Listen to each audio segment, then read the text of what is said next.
You're in the water loop.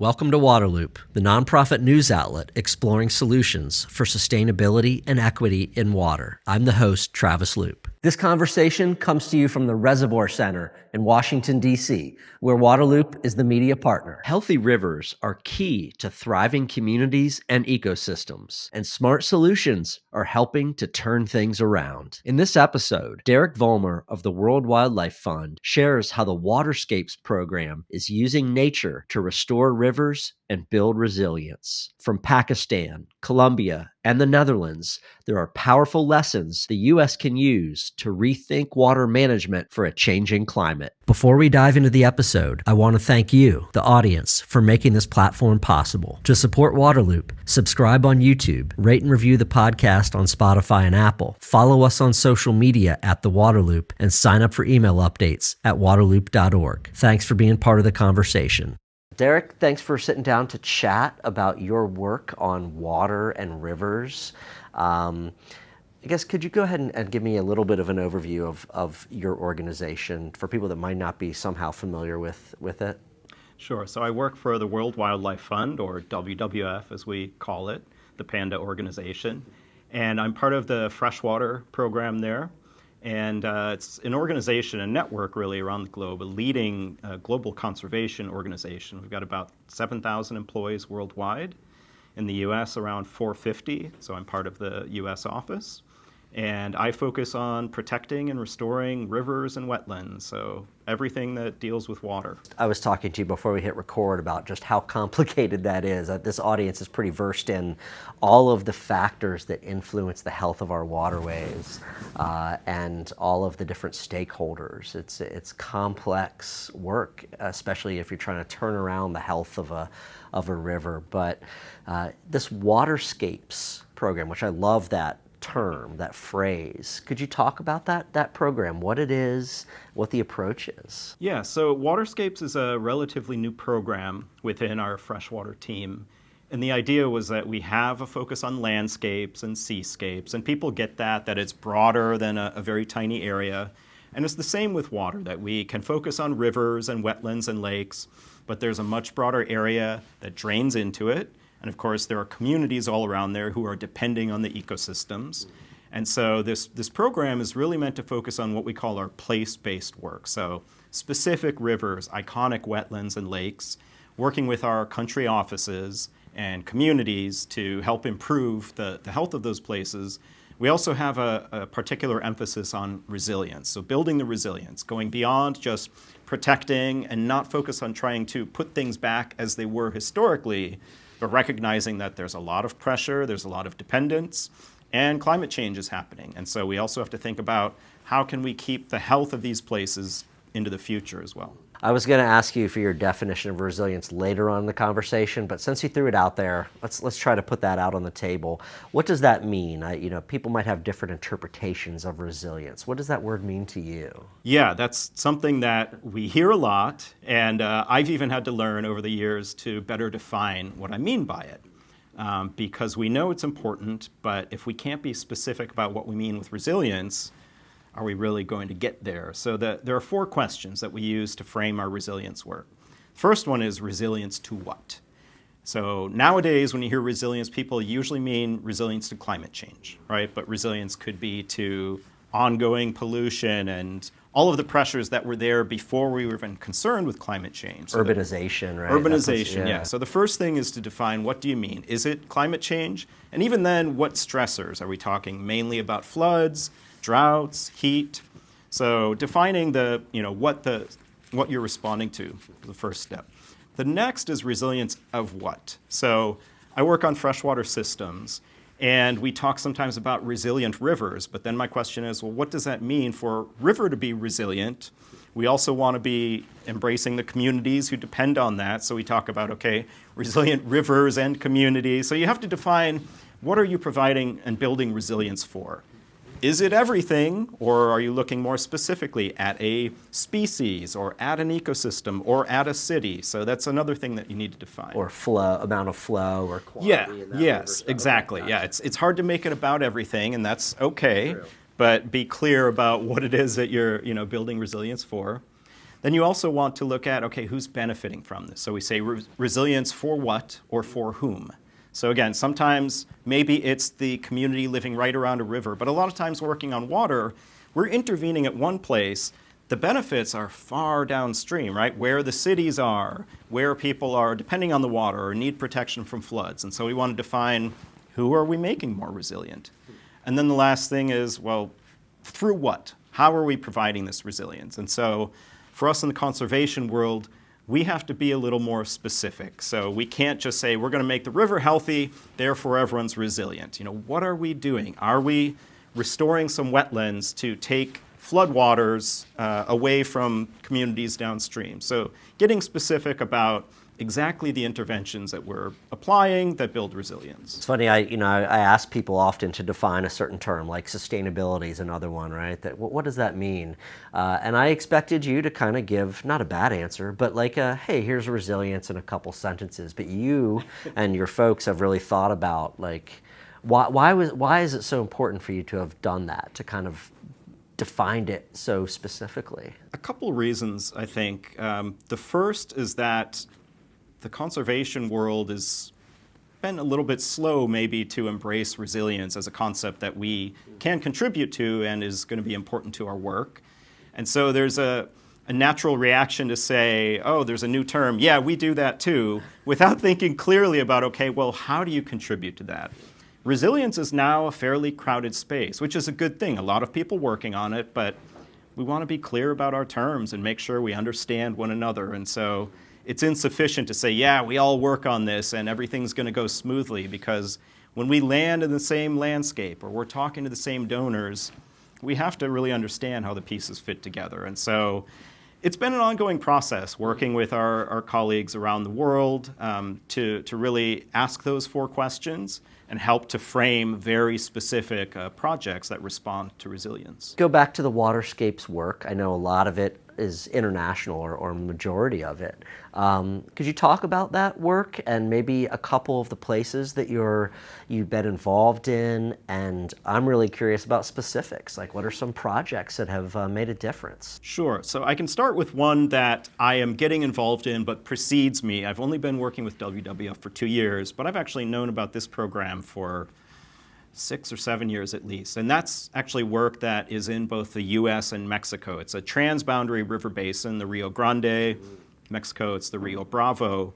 And that's a large landscape in the southwest US and along the border that has lost about 80% of its natural flow. And so the river is no longer continuous. There are long stretches that are dry for a big portion of the year. And so it's a river in name only in some stretches. That, like U.S. Mexico, because the river is the border. Right? Yes, yeah. As it approaches the border, there are areas where it's completely dry.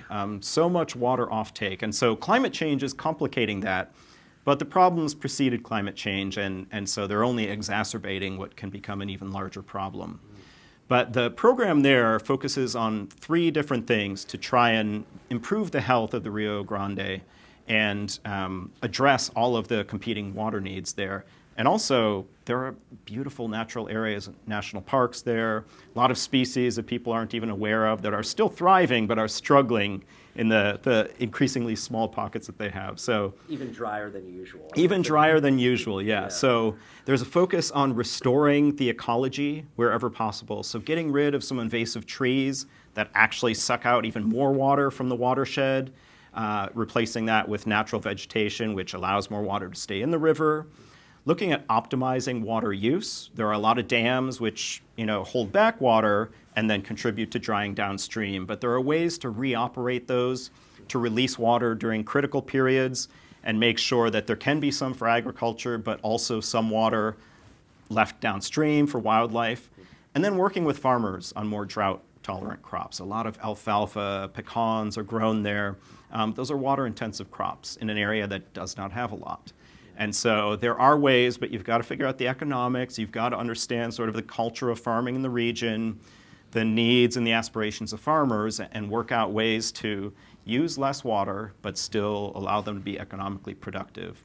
But the program focuses on all three of those pillars. What's it like working in a trans-boundary water, right, where you've got multiple countries involved, multiple governments involved, different cultures, different people, but a completely shared resource? Water knows no boundaries, right? What's that like? Slow.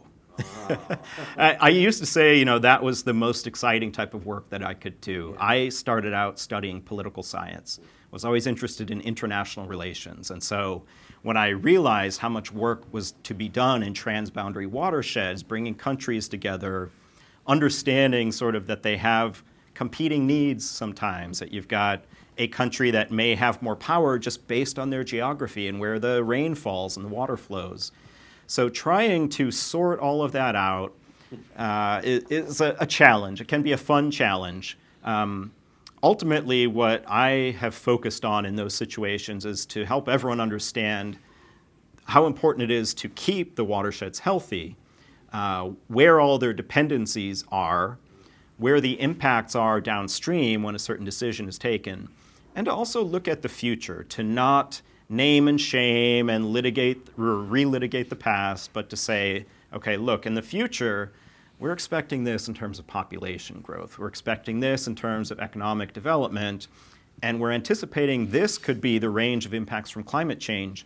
What's the health of this shared water going to look like, and what can these countries do to improve the possible future? And so it's a lot of dialogue. It takes a long time, but we use as much science as we can to have a sort of common ground, a basis of facts that people agree on, and to give some structure to those dialogue. I've always been fascinated by the other side of the border, the Tijuana River, because I always hear about the sewage issues there, and stemming from the Mexico side and flowing in off the coast of San Diego, and the U.S. and Mexico trying to collaborate around a solution there. But interesting. Where else in the world, or what other projects would you want to highlight that you're involved with? So another one that I am quite involved with and very excited about that's just getting started is in Pakistan. It's called Recharge Pakistan, and it's supported by the Green Climate Fund, as well as the Coca-Cola Foundation and WWF. It's right now the largest ecosystem-based adaptation project in Pakistan. And what that means is it's a project focused on reducing flood risk primarily, secondarily about reducing drought risk, but using the health of ecosystems as the primary way to provide flood risk reduction and improve the recharge of aquifers. They've had devastating floods there, right? Somewhat even recently? They have. 2022 was the last massive flood that made international news. And in fact, the project was still in development at that time, and it just reaffirmed the importance of getting it done and helped to fast track some of the decisions. And it's gone through, I think, at least 3 different government administrations in Pakistan, but we've continually had very solid top-level support from partners there. And so we began implementation a little less than a year ago. We're about to break ground on some of the interventions in the coming months, which is really exciting. What kind of projects? What kind of work? So we have a combination of what we're referring to as ecosystem-based adaptation, which is largely ecosystem restoration. So the forests along river areas to help slow and disperse floodwater. Also restoring some wetlands, again, to make space for water to naturally flow, stay off of agricultural lands and villages. And then what we call the green infrastructure. So these are the smaller, more conventional type engineering, but done in partnership with villages and at a smaller scale, but to create retention ponds and weirs, and different structures to slow water, and also to allow it to sit on safer areas of the landscape and recharge the aquifers. So that's where you get the additional benefit of, during droughts, having more water available because it's infiltrated the ground. I was going to ask you about those seemingly competing interests, right? Managing for flooding and drought at the same time, but that's how. Yeah, and it should be easy, right? You've got a time of year where you have too much water, and then a time of year not enough. but you have to store it. And so we promote what we call natural water storage, that you don't always have to build a dam and create a new reservoir. Look to the natural ways that you store water, and a lot of it is in soils and in aquifers. You just have to direct it to the right place so that it can infiltrate and then sit in the ground, and then you just need the infrastructure to pump it back out when it's time. Well, I guess you do have those parts of the world where you have very dramatic rainy seasons where it's an incredible shift that you don't really have in the U.S. in the same way. So that's interesting. Were there other places you wanted to chat about? In Colombia, and this is a little different because the program that we're working on there is called Heritage Colombia, and it's largely about protected forest areas and coastal or marine protected areas. The reason I'm involved is because in the forest protected areas, communities identified that some of their big concerns are around water. And we understand that there are opportunities by better management of forests to provide water-related benefits. And so what we're focused on is restoring forests and protecting forests that are at the headwaters or sort of the start of where water flows downhill to help reduce flood risk, also to help with the infiltration so that they have more water available later in their dry seasons, and also to reduce landslide risks, which are being triggered by intensive rains. And all of this is being exacerbated by climate change. And that is the impetus for the project. It's another one funded by the Green Climate Fund, and they like to look for these adaptation co-benefits, we call them. And so we protect the forest because it's also important for wildlife in the forest. It has a lot of different benefits, but we know that if it's done well and in the right place, it has these water benefits as well. The climate impacts are those even more intense rainfalls, right, that then feed into flooding and landslides and all that kind of terrible destruction. Yes, exactly. You are based in the U.S., but you do all this international work. Yes, the U.S.-Mexico border. But I'm curious about lessons learned, things you're seeing around the world that maybe would be helpful in the U.S. with some of the situations. You know, you've got the Colorado River with the incredible strain on that system. You got the Mississippi where they have flooding and they have water quality issues, and then rivers around the U.S., right? Dams and all this stuff. What maybe do you think you've seen out there internationally that, like, you know, this should come to the U.S.? So I know a ton of people doing really good work in the U.S. We obviously have a lot of talent, smart people, but sometimes there is a tendency to say, well, our conditions are unique and we will figure this out. And I think there are opportunities to learn from abroad. One example that I bring up is from the Netherlands, and our colleagues who work in WWF Netherlands have worked very closely with the government there. They've got a major program that they're just entering into phase 2 of called Room for the River. And anyone who knows something about water also knows that the Dutch are world-renowned for water engineering. But they're moving away from that, or at least moving away from sort of the command and control and, you know, concrete first approach to water engineering. They're looking for more of what they call sort of soft approaches, soft engineering. And part of that is just giving rivers the space to ebb and flow and to let water kind of spill out over the landscapes, reconnecting historical floodplains, that kind of thing, which sounds, you know, obvious, you should do, but it's not so easy, right, when rivers have been turned into concrete channels. So there's a lot of removal of concrete, creating parks and sort of floodable spaces along the river, but that's really with an eye towards climate change. They know that they're going to be facing sea level rise, they're going to be facing larger storms, more potential flooding, and the rivers simply need space. They can't engineer their way out of this. And so I think that's a really landmark program that the U.S. could take some examples and inspiration from. But really, there are also countries who are facing the impacts of climate change more rapidly and maybe even more severely than the U.S. And so they're potentially going to leapfrog us in terms of how they try to address this, the different strategies they take. And I think also recognizing that it can't be done by a group of engineers alone. There needs to be community consultations and engagement, and there are going to be creative solutions out there. So I think we just keep tabs on the countries who are being forced into this space even quicker than we are in the U.S. I know that after Hurricane Katrina, one of the things New Orleans did was kind of turn back to the Dutch, and they had these Dutch dialogues, and that's where the Dutch started talking to them about this living with water approach. And now New Orleans is like trying to putting in tons of green infrastructure and parks that can be dual purpose to deal with their flooding too. So it's interesting to see. I also kind of last year got to travel the Mississippi River and really learn a lot more about it. And it's insane how it is just levied in, right? You have this iconic, amazing waterway. For thousands of miles, it's levied in, but that's because, like you said, there's that floodplain.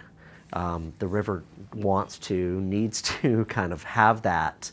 So the idea of like giving rivers their space makes so much sense. But easier said than done. I mean, once you put concrete in place, you get development that goes right up to that edge. And so you sometimes face challenges of needing to relocate activities if you want to give the river the space it needs. Thank you for this conversation. Any suggestions on how people can kind of learn more about Waterscapes and about some of this international work? I think a lot of audience, like you said, focuses on what's happening in the U.S., but there's really interesting lessons out here. How can people kind of learn more? Well, they can start by going to our website, worldwildlifefund.org, and you can do a search for water or fresh water. You'll find about our program, and yes, most of it is international.